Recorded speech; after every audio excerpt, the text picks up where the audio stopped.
한 번은 텔레비전에서 바다 거북이의 산란 과정을 다큐로 이렇게 방영하는 걸 봤어요. 바다 거북이가 알을 낳을 때쯤 되면은 육지로 올라와서 수풀에 아주 좋은 곳에 땅을 파요. 그리고 판 다음에 거기에 저렇게 알을 하얗게 낳아요. 여러 개 알을 낳는데요. 그리고 모래로 덮어놓고 거북이는 물속으로 들어가는 거예요. 얼마 지나면 저 알이 부화를 해서 거북이 애기들이 나오잖아요. 거북이 애들이 저렇게 나오면 누가 알려주는 것도 아니고 또 엄마가 인도하는 것도 아니고, 그런데 거북이들이 하나같이 전부 바다 쪽을 향해서 막 격안대는 거예요. 가다가 장애물이 있으면 뒤돌아가지 않고 미끄러지면서 둥글면서 또다시 모두가 바다 쪽으로 저렇게 가서 막 어떤 대적이 자기를 공격할까 봐서 바다로 그렇게 간다는 거예요. 그 바다 딱 들어가면 자기 고향인 것처럼 막 수영을 한다는 거예요. 신기하잖아요. 어떻게 막 태어나서 아무것도 모르는 애기 거북이가 위로 산으로 갈 수도 있고 육지로 갈 수도 있고, 그런데 뭘 한다고 지가 자꾸 바다로 다 가냐고요. 하나도 흔들리지 않고 다 저렇게 바다로 가냐고요. 그게 이제 생명체의 생존 본능이에요. 모든 생명체는 자기 생명을 지키기 위한 생존 본능이 있어요. 그게 없으면 다 죽었겠죠. 그래서 사는 길을, 사는 방법을 찾아가요. 그래서 생존 본능의 지혜라고 생각하지요. 근데요, 사람은 거기 하나 더 있어요. 사람에게도 생존 본능의 지혜가 있는데 거기에 조금 더 낫게, 조금 더 새롭게, 조금 더 좋게 하고자 하는 본능이 있어요. 그래서 사람은 집을 어제보단 오늘 조금 더 잘 짓고 싶어요. 그리고 주방시설도, 세탁시설도, 화장실시설도, 목욕시설도 조금 더 좋게, 조금 더 좋게, 음식도 조금 더. 이게 이제 생존 본능의 지혜 말고 더 나아지려는 지혜. 이게 다른 생명들과 다른 사람에게 있는 아주 특유한 지혜여서 이것이 모든 생명들이 따라올 수 없는 사람에게만 탁월함이 있는 거예요. 근데 이 지혜가 우리 모두에게 있는데 조금 더 지혜가 있으면 사는 게 조금 앞서가고 넉넉하고 발전적으로 살고, 지혜가 부족하면 아쉽고 속상한 거예요. 후회가 되고. 저는 이제 가정의 가장으로 또 교회 담임 목사로 또 이렇게 사역을 하면서 수많은 결정을 할 때가 있어요. 그런 결정할 때마다 어떤 때는 참 결정이 잘 됐다고 감사하다고 아주 좋아하고 하나님께 영광 돌릴 때도 있는데, 많은 경우가 내가 그때 조금만 더 지혜롭게 했으면, 조금만 더 잘했으면 훨씬 나았을 텐데, 목사로 조금만 더 지혜로웠으면은 섬김이 좋고 풍성하고 분위기가 좋고 그럴 텐데, 내가 지혜가 부족해서 그게 늘 그렇게 힘들 때가 많아요. 내가 지혜가 조금만 더 있으면 참 좋겠는데, 이런 생각이 많이 들어요. 오늘 111편은 이스라엘 백성들이 구약시대 때 유월절이나 오순절이나 장막절 이런 큰 명절이 되면 다 함께 모여서 찬송을 부르는 노래 중에 하나예요. 그래서 111편은 예배 감사시예요. 처음 시작을 이렇게 시작하거든요. 1절에 여호와를 찬양하라. 내가 여호와의 백성이 모인 자리에서 진심으로 그에게 감사하리라. 이렇게 시작해요. 하나님을 찬양하라. 내가 하나님의 백성들이 모인 자리에서 진심으로 그에게 찬양하리라. 어제 장로님, 권사님, 안수 집사님들이 함께 MT하면서 교회 사역 얘기를 많이 했는데 그중에 이런 얘기들이 있으셨어요. 우리 교회가 찬양이 좀 더 정말 뜨겁게 살았으면 좋겠다. 그러면서 이제 앞에서 찬양 인도하는 분들이 더 잘 준비하고 더 잘했으면 좋겠다. 그랬더니 또 찬양 인도하시고 그러신 분들은 앞에서 인도하는 것도 보통 힘든 일이 아니에요. 앞에서 준비하는 것도 아주 힘든 일이에요. 그러면 앞에서 준비하는 분은 준비하는 대로 힘들고 같이 찬양하는 분들은 이게 찬양이 안 살아나는 것 같고 그럼 누구 책임이에요? 다 그러면 사실은 누구 책임이 아니에요. 찬양은 앞에서 찬양하시는 분들은 찬양 인도자가 아니에요. 쇼하는 게 아니에요. 앞에서 찬양하는 사람도 앞에 서 있을 뿐이지 하나님을 찬양하는 찬양자가 돼야 돼요. 앞에서 뭘 내보이려고 그러고 뭐 감동시키려고 그러고 막 교인들에게 은혜 끼치려고 그러는 거 아니에요. 그냥 옆에서 주님을 찬양하는 거예요. 막 높이는 거예요.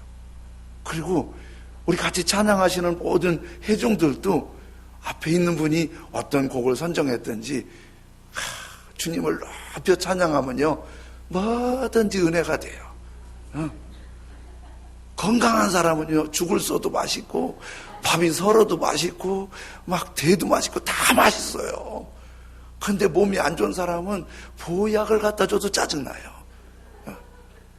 그러니까 어떻게 하든지 뭐 음향이 좀 마음에 안 들 수도 있고 다 그렇지만은 내가 주님을 찬양하라 그러면 다 되는 거예요.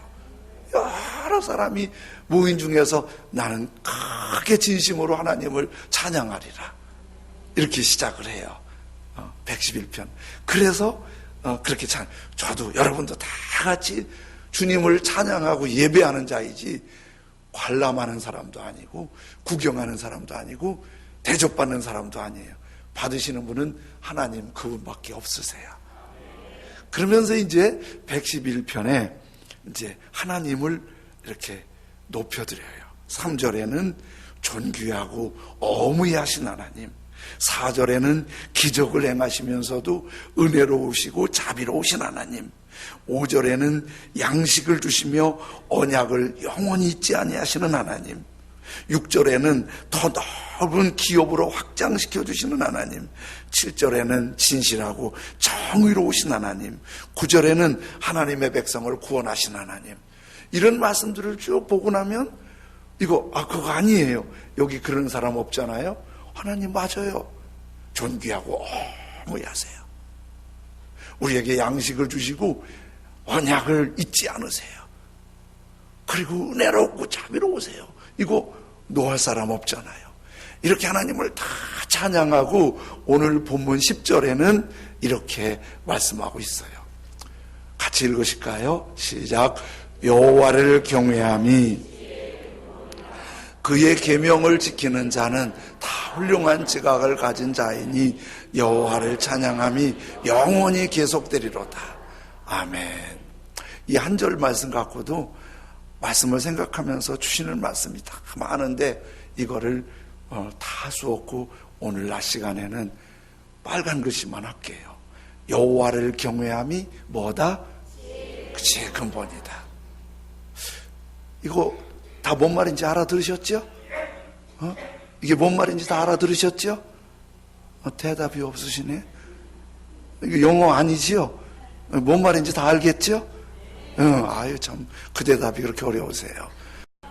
여호와를 경외함이 지혜의 근본이라 다 알아요. 근데 여호와를 경외하는 게 어떻게 하는 거예요? 이렇게 말하면 여기에 답이 다 안 나올 수 있어요. 지혜의 근본이란 도대체 뭐예요? 지혜가 어떻단 말이에요? 여호와를 경외함이 지혜의 근본이라 이렇게 말씀하시잖아요. 근데 요거를 조금 느낌이 오게 현대어 성경에는, 현대인의 성경에는 이렇게 번역했더라고요. 여호와를 두려워하는 것이 지혜의 첫걸음이다. 그러니까 하나님을 경외한다는 말은 하나님을 두려워한다는 거예요. 하나님을 경외한다, 하나님을 두려워한다.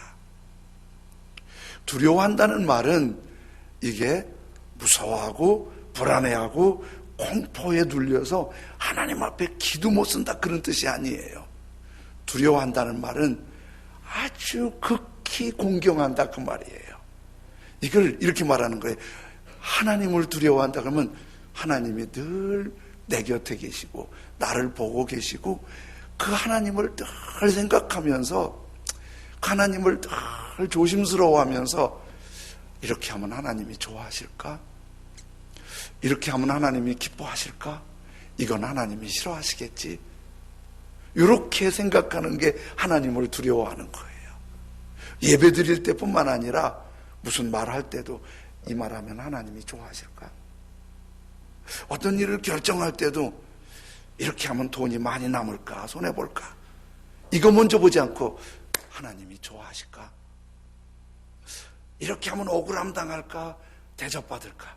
이렇게 생각하지만 하나님이 이거 정말 좋아하실까? 하나님이 기뻐하실까?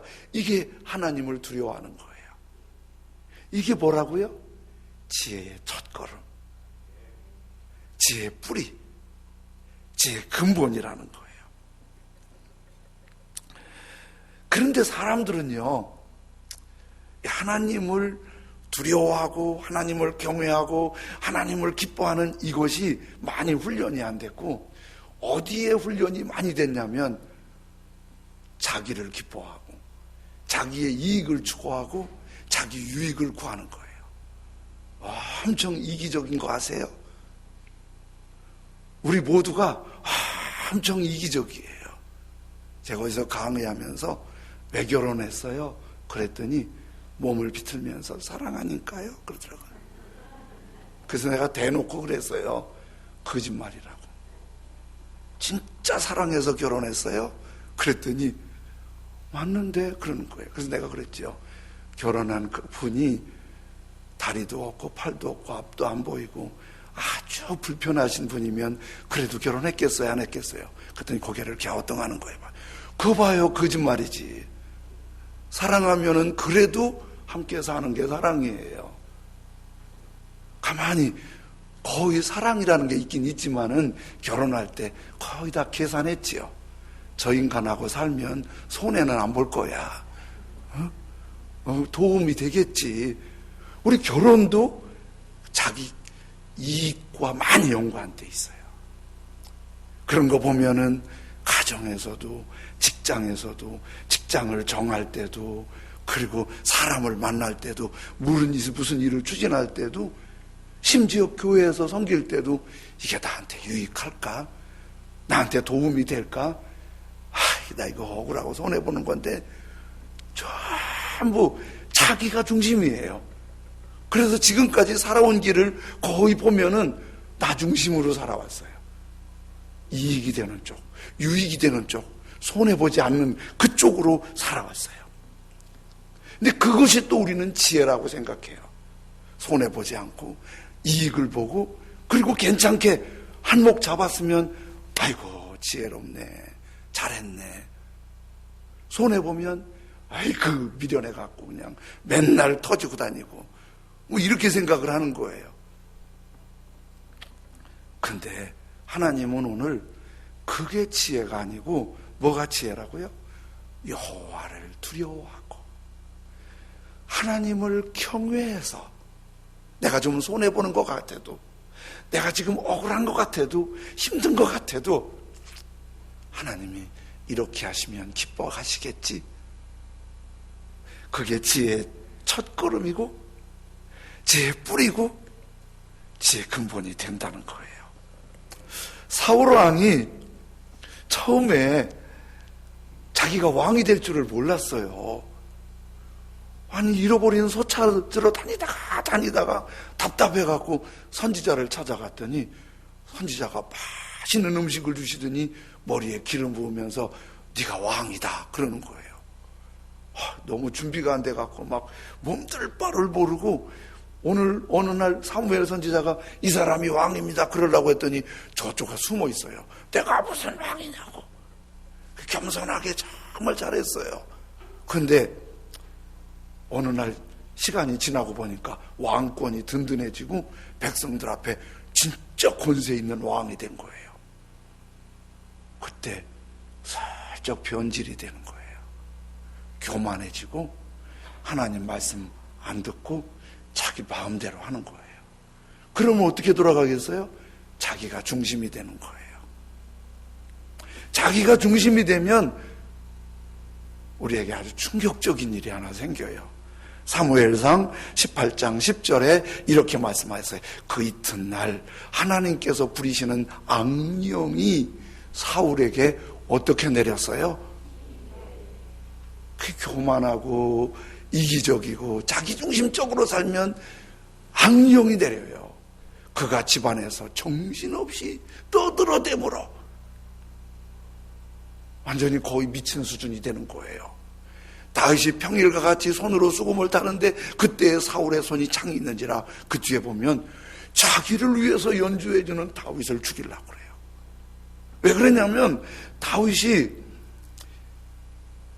블레셋의 골리앗 장군을 물리치고 나면서 온 나라가 다윗의 인기가 대단해요.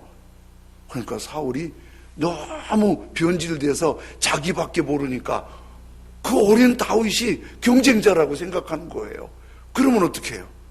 자기 중심인 사람은, 마음에 안 드는 사람은 쫓아내야 돼요. 나한테 위협이 되는 사람은 죽여야 돼요. 그리고 상대하지 말아야 돼요. 왕이니까 권력 있잖아요. 그러니까 다윗을 죽이려고 그래요. 노골적으로 죽이려면 또 백성들의 시선이 따갑잖아요. 그래서 어떻게 흘리냐면 자기가 직접 말하지도 않고 사울 왕께서 다윗을 미갈 공주와 결혼시켜서 왕의 사위를 삼고 싶어 한다고. 그 얘기를 또 다윗한테 하니까 전에 들은 다윗이 왕의 사위가 보통인 줄 아니? 얼마나 영광인데. 근데 조건이 하나 있어요. 돈도 아무것도 원치 않고 블레셋에 가서 사울 왕이 미워하는 블레셋 장정 100명을 죽이고 100명을 죽인 흔적을 가지고 와라. 그러니까 여자 죽이지 않고 남자 죽인 흔적을 가지고 와라. 그런 거예요. 그랬더니 다윗이 자기를 사위 삼는 것만도 고마워서 블레셋에 가서 막승 걸고 블레셋 장정 100명을 죽이고 갖다 사울왕한테 바쳐요. 그리고 미갈도 다윗을 사랑하니까 결혼을 시켜서 다윗과 미갈 공주가 결혼을 해서 사울왕의 사위가 되었어요. 그러면 여러분, 사울왕이 이제 아들 됐잖아요. 사위도. 그치요? 우리 딸들 시집 보낸 분들 얘기 들으니까 어떤 놈이 와갖고 어머니 그러니까 좋더래요. 좋더래요. 좋잖아요. 그러니까 아이고 그 괜찮은 놈이 사위 됐으니까 얼마나 좋겠어요. 그런데요, 사무엘상 18장 28절 29절에 이렇게 말씀하세요.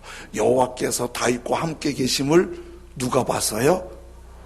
사울이 보고 알았어요. 그 사위가 하나님 함께 하심을 보고 알았어요. 사울의 딸 미갈도 그를 다윗을 사랑해요. 그런데 그 다음 빨간 글씨 같이 읽어볼까요? 시작.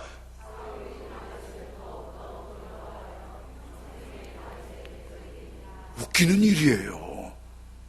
지 사위가 됐는데 하나님이 함께 하시고 하나님이 붙드시는데 세상에 대적이 돼갖고 다윗을 두려워하면서 어떻게 하면 저놈을 죽일까? 자기 사위 죽일 생각을 다 하는 거예요.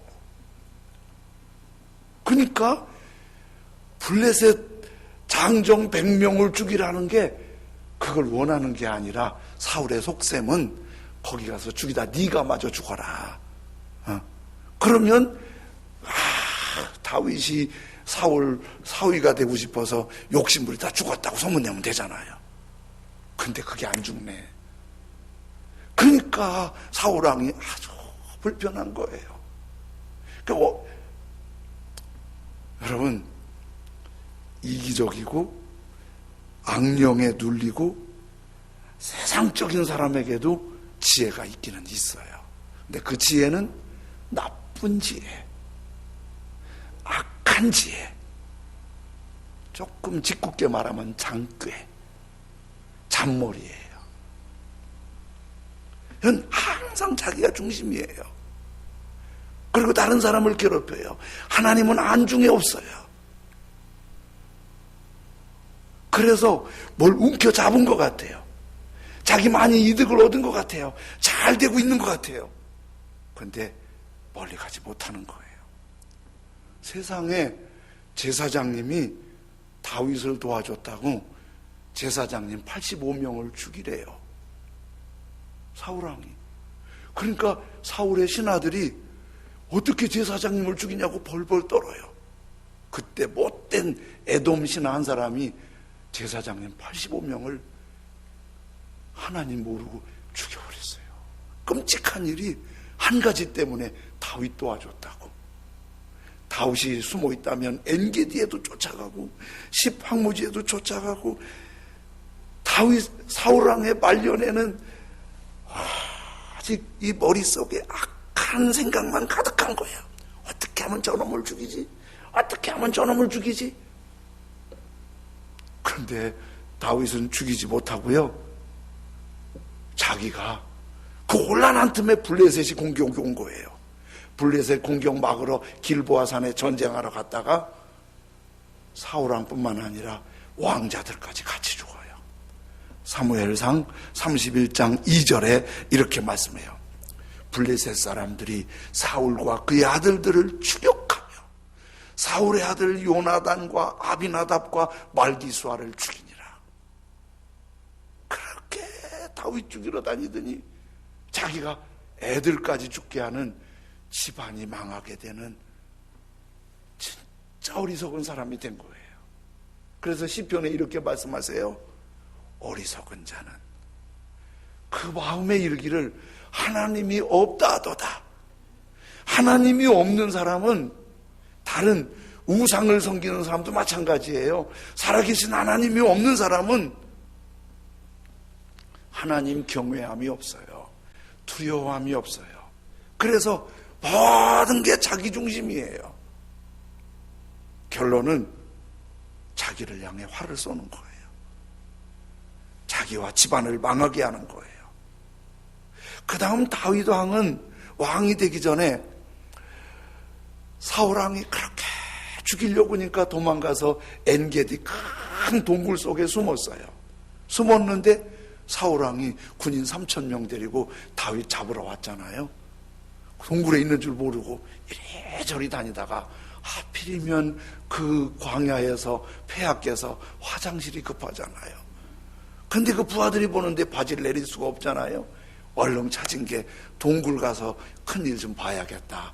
그리고 동굴에 들어갔는데 원수는 어디에서 만나요? 어떻게 하셨어요? 어려운 일인데. 그냥 같은 동굴에서 만난 거예요. 근데 동굴이 워낙 커서 다윗은 저 깊숙이 있고 사울은 깊이 들어갈 일이 없어요. 입구에서 살짝 보고 나오면 되니까.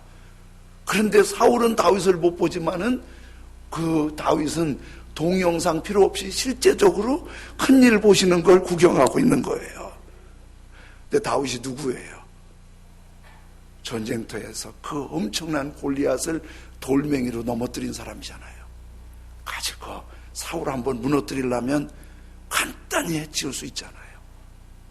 그 다윗에 따라다니는 사람들이 주여 내게 말씀만 하시옵소서, 제가 한 칼에 해치겠습니다. 그런데 다윗은 그러지 않아요. 이런 위기를 우리가 다윗을 배려했다는 흔적을 남기기 위해서 몰래 가서 조용히 사울 왕의 옷자락을 잘라요. 그리고 와서 그것도 너무 마음 아픈 거예요. 사무엘상 24장 5절 6절에 다윗이 이렇게 해요. 그러한 후에 사울의 옷자락 뱀으로 말미암아 다윗의 마음이 어떻게? 너무 마음이 찔리는 거예요. 뭐 때문에 찔리냐면 자기 사람들에게 다윗이 말하기를 내가 손을 들어 여호와의 기름 부음 받은 내 주를 치는 것은 여호와께서 금하시는 것이니 그는 여호와의 기름 부음 받은 자가 됨이니라고. 여러분, 사울 왕이 다윗을 죽이러 왔을 때 다윗이 사울 왕을 공격하는 건 요즘도 정당 방어예요. 내가 살기 위해서 공격할 수 있어요. 그런데 옷자락 조금 빈 것도 마음이 너무 찔려갖고 저분이 나를 죽이러 왔지만 그래도 하나님이 세우신 종인데, 그래도 하나님의 세우신 왕인데 내가 이렇게 옷을 뺐다고 막 마음 아파해요. 뭐가 다르지요? 사울왕은 하나님이 안중에 없어요. 자기 꿈, 자기 목표, 자기 다윗이 이루고 경쟁자만 물리치고 자기만 편하면 되는 거예요. 그런데 다윗은 그렇게 위험한 순간에도 이거 하나님이 기뻐하실까? 하나님이 이거 좋아하실까? 하나님을 생각하는 거예요. 하나님이 좋아하실까? 하나님이 기뻐하실까? 이런 다윗에게 하나님의 기쁨을 구하는 그 경외함과 두려움이 하나님은 이렇게 화답해 주세요. 18장 14절에 다윗이 그의 모든 일을 어떻게? 그거잖아요. 우리가 생각하면 다윗은 진짜 멍청한 사람이에요. 그걸 그런 기회를 놓치냐? 그런데 성경은 이렇게 말해요. 다윗은 그의 모든 일을 지혜롭게 하느니라. 얼핏 보기에는 정말 바보예요. 어리석어요. 그 죽을 길에서 왜 그렇게 하냐고. 속도 배알도 없나 바보같이. 그런데 하나님이 보실 때는 굉장히 지혜로운 지혜의 첫걸음이고 지혜의 뿌리고 지혜의 근본이 되는 거예요. 뭘 보니까 그 밑에 검은 것이 여호와께서 그와 다윗과 함께 계시니라. 내가 손해의 길을 가는 것 같아도, 억울한 것 같아도, 당하는 것 같아도 하나님이 함께 계시면 그게 복이고 진짜 지혜인 줄로 믿습니다. 그러니까 하나님이 안중에 없고 하나님의 기쁨보다는 경쟁자를 처리해서 나의 이기적인 욕망만 채우겠다는 사울은 정말 어리석게 산속에서 아들들과 함께 전사하는데, 그 결정적인 순간에 하나님을 생각하면서 이거 하나님이 기뻐하지 않지. 하나님이 기뻐하시는 일을 위해서 억울해도 손해봐도 하나님을 따라가야지. 그랬더니 하나님이 함께 하시니까 그게 진짜 지혜의 근본이 되고 지혜의 첫걸음이 되고 지혜의 뿌리가 돼서 2000년이 지난 다윗 지금도 온 세계에 존귀하고, 이스라엘에서는 별을 다윗의 별이라고 할 만큼 역사상 최고 지도자로, 우리 믿음의 사람들은 다윗 같은 믿음이 되기 위해서 힘쓰잖아요. 그러니까 뭐예요? 여호와를 두려워하는 것, 하나님을 경외하기 때문에 하나님 생각하면서 하나님을 기쁘시게 하는 거, 이게 뭐라고요? 지혜의 첫걸음이니라. 울산의 시민교회에서 부목사로 섬기시던 정순행 목사님 글을 읽었는데요. 이 목사님이 5년 부목사하고 담임 목회지를 찾아서 기도하고 준비하고 있는데, 어느 날 얼굴에 부스럼이 생겨서 이게 뭐지? 그리고 병원에 갔더니 피부과, 동네 피부과 갔더니 검사하더니 큰 병원에 가보래요. 그래서 큰 병원에 가보셨대요. 큰 병원에 가보셨더니 여러 가지 정밀 검사하더니 피부암이래요. 부목사 잘 마무리하면서 새로운 담임 목사 임지를 찾고 있는 사람에게 피부암은 암의 검진을 한번 받아본 분은요, 그 마음이 있어요. 암의 검진을 한번 받으면 한 가지 생각이 막 오가면서 아무리 속이려고 해도 죽음을 생각하지 않을 수 없어요. 목사님도 다 그래요. 저도 별거 아니었는데 여기에 갑상선 암이라고도 않고 암일 거라는 얘기 듣고도 별 생각 다 들더라고요. 아이고, 사역 힘드는데 빨리 말하지 않고 있다가 천국 가버릴까? 어떻게 마무리를 어떻게 할까? 그 사실은 아니었거든요. 의사가 그런 추측을 얘기해서 추측만 갖고도 별 생각이 다 들더라고. 별 생각이 다 들더라고. 그래서 그건 내가 판정은 안 받아봤지만은 알아본 분들의 마음을 조금 이해가 돼요.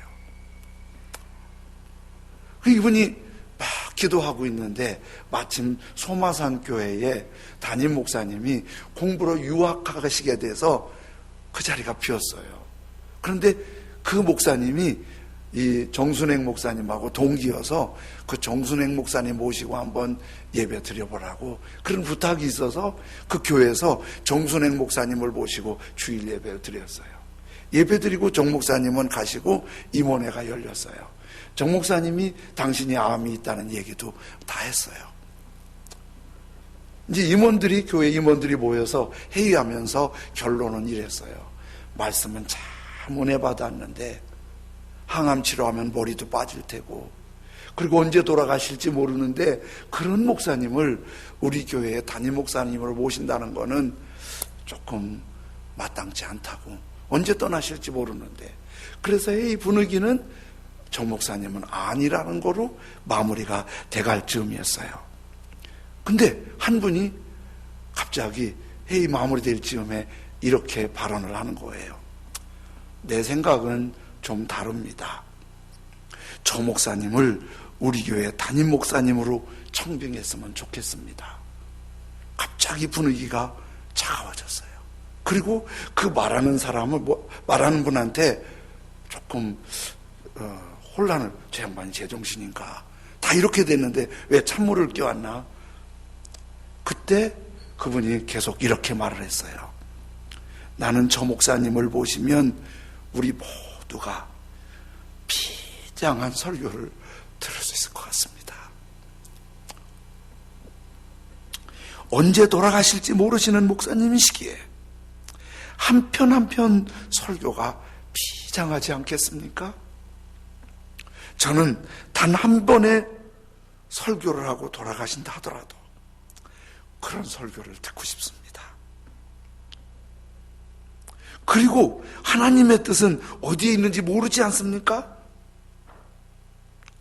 건강하다가도 갑자기 돌아가실 수 있고, 몸이 아파도 하나님이 고쳐주실 수 있잖아요. 저런 암투병하는 목사님을 우리가 모신다면 하나님이 정말 기뻐하실 겁니다. 분위기가 완전히 반전이 됐어요.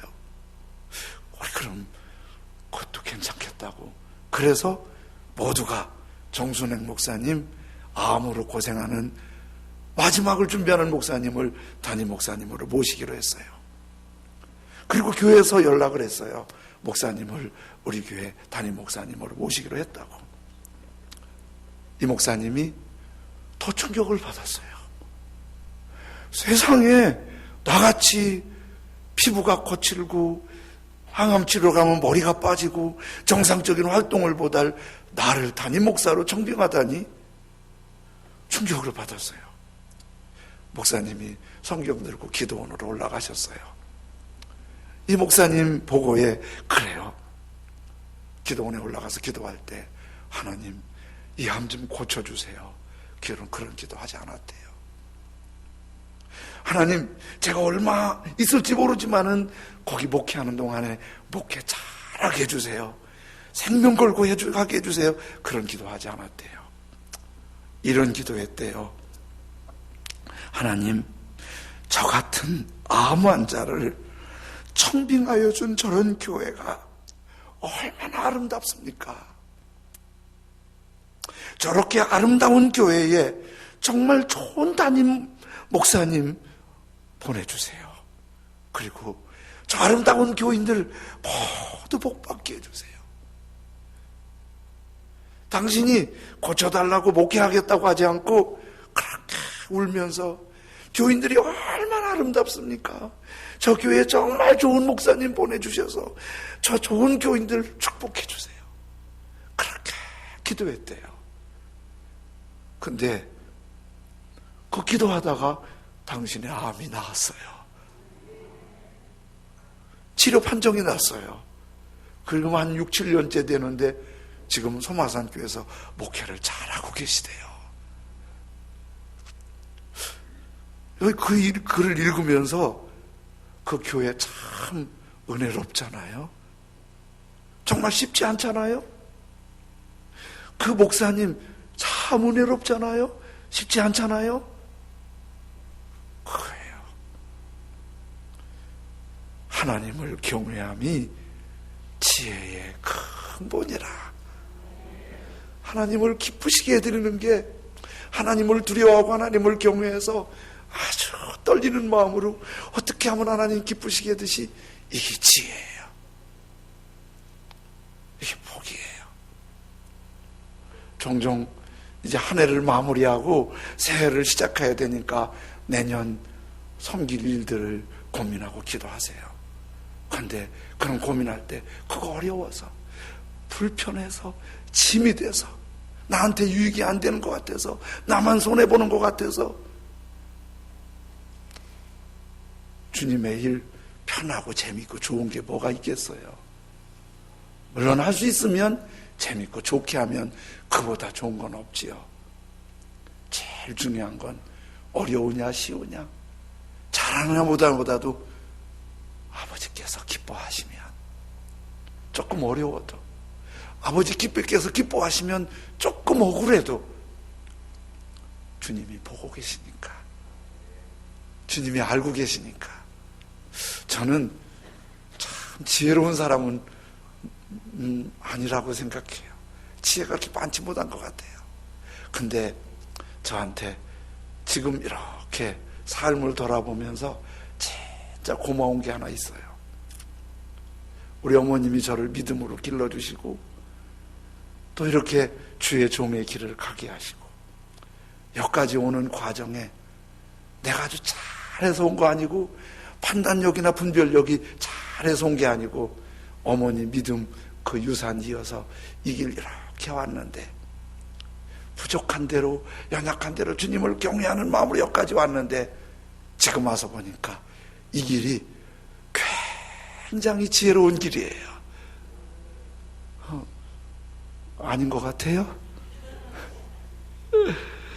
진짜 복 있는 길이에요. 나 그럴 일 없겠지만 다시 태어나도 또 목사할 거예요. 내게 남은 생에 얼마나 좋은지. 고맙게 우리 자녀들도 믿음의 길을 가니까 얼마나 좋은지 몰라요. 이게 하나님을 경외하는 게, 하나님을 두려워하는 게, 그래서 하나님을 기쁘시게 해드리는 게 지혜예요. 조금 때로는 억울하고 힘들고 속상하고 손해보는 거 있지만, 그럴 것 같이 느껴지지만 멀리 보면 이게 큰 복인 줄로 믿습니다. 그래서 우리 이런 찬송 드릴게요. 나 주님의 기쁨 되기 원하네. 내 마음을 새롭게 하소서. 새 부대가 되게 하여 주사. 주님의 빛 비추게 하소서. 내가 원하는 한 가지, 주님의 기쁨이 되는 것. 내가 원하는 한 가지, 주님의 기쁨이 되는 것. 겸손히 내 마음 드립니다. 나의 모든 것 받으소서. 나의 마음 깨끗게 하여 주사 주님의 길로 행하게 하소서. 내가 원하는 한 가지 주님의 기쁨이 되는 것, 우리의 고백을 주님께 노래로 드리길 원합니다.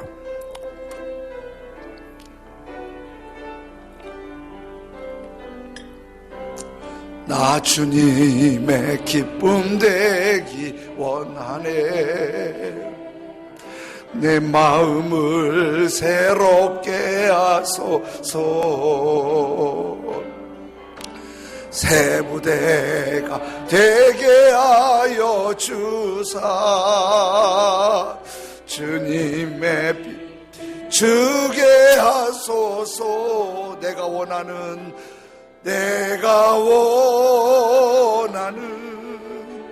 한 가지 주님의 기쁨이 되는 곳, 내가 원하는 한 가지 주님의 기쁨이 되는 곳, 겸손히 내 마음 드립니다. 겸손히 내 마음 드립니다. 나의 모든 것 받으소서. 나의 마음 깨끗 써주사 주여 주님의 빛 하소서. 내가 원하는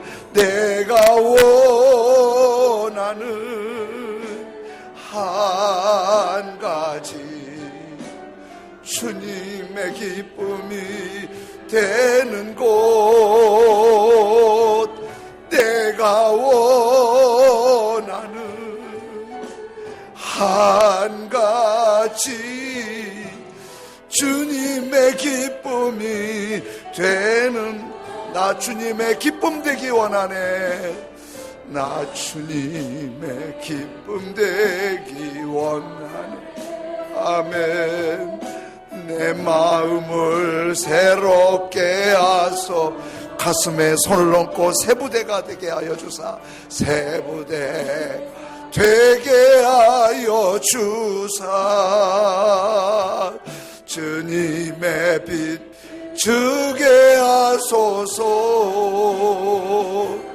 내가 원하는 한 가지 주님의 기쁨이 되는 곳, 내가 원하는 한 가지 주님의 기쁨이 되는, 나 주님의 기쁨 되기 원하네. 나 주님의 기쁨 되기 원하네. 내 마음을 새롭게 하소. 주님, 내 생각이 주님의 기쁨이 되게 해주십시오. 내 입술에 말들이 주님의 기쁨이 되게 하십시오. 내 발걸음들이 주님의 기쁨이 되게 하십시오. 내 사명이, 내 모두가 주님의 기쁨이 되게 하십시오. 한 가지 주님의 기쁨이 되는 곳, 내가 원하는 한 가지 주님의 기쁨이 되는, 오른손을 주님께 향하고 나 주님의 기쁨 되기 원하네. 나 주님의 기쁨 되기 원하네. 아멘. 내 마음을 새롭게 주님을 기쁘시게 해드리는 것이 가장 탁월한 지혜입니다. 주님의 기쁨 되게 해주십시오. 우리 다 같이 한 목소리로 주님을 부르며 기도합니다. 주여,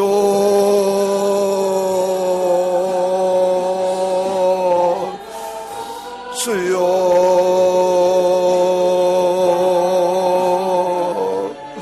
주님을 기뻐하는 것이 지혜입니다. 주님을 기뻐하는 것이 지혜입니다. 주님을 기뻐하는 것이 최고의 지혜입니다. 사랑하시는 주님, 우리 주님을 기뻐하며 우리 주님의 거룩함이 있는 복의 삶이 되도록 거룩하신 하나님 붙드시길 원합니다. 전능하신 나의 아버지 하나님, 우리의 생각이 주님의 기쁨이 되게 해주십시오. 입술의 말들이 주님의 기쁨이 되게 하십시오. 우리의 섬기는 사명들이 주님의 기쁨이 되게 해주십시오. 우리의 발걸음들이 주님의 기쁨이 되게 해주십시오. 우리의 삶의 영역이 주님이 기뻐하시는 그 길을 가게 해주십시오. 주님이 기뻐하시는 그 길을 가게 해주십시오. 사랑하시는 주님, 우리를 붙들어 주십시오. 주님이 기뻐하시는 그 길이 가장 탁월한 지혜고 가장 영광스러운 거, 가장 놀라운 복인 걸 믿습니다. 거룩하신 나의 하나님 아버지 붙드시길 기도하오니 전능하신 나의 아버지 하나님 붙드시고 주장하시고 인도하시길 기도합니다. 주여, 우리 모두 가운데 거룩한 성령으로 임하셔서 믿음의 눈이 열려 주님의 기쁨이 되도록 인도하시기를 기도합니다. 감사합니다. 주님의 기쁨이 되는 곳, 내가 원하는 한 가지, 주님의 기쁨이 되는 것. 나 주님의 기쁨 되기 원하네. 나 주님의 기쁨 되기 원하네. 내 마음을 새롭게 하소서. 새 부대가 되게 하여 주사. 주님의 빛 주게 하소서. 내가 원하는 한 가지, 주님의 기쁨이 되는 곳, 내가 원하는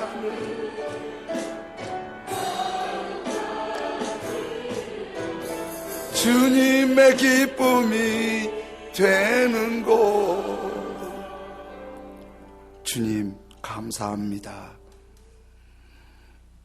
하나님을 경외하고 두려워하는 그 마음으로 하나님이 기뻐하시는 그 길을 가는 것이 지혜의 첫걸음이요 근본이요 뿌리가 되는데, 가장 탁월한 지혜로 복된 길 가게 되는 걸 믿습니다. 웬 은혜인지 웬 사랑인지 우리가 예수님 믿고 하나님 경외하며 하나님의 기쁨이 되는 길을 여기까지 오게 하신 거 모두 주님의 은혜인 줄로 믿습니다. 우리 평생 가는 동안, 주님이 허락하신 삶을 사는 동안 사랑하시는 주님, 우리의 생각이 주님의 기쁨으로 고정되게 하여 주옵소서. 우리의 입술이 주님이 기뻐하시는 그 모습으로 다스림 받게 하여 주옵소서. 우리의 발걸음들이 주님이 기뻐하시는 그곳을 향하게 하여 주옵소서. 우리의 사명,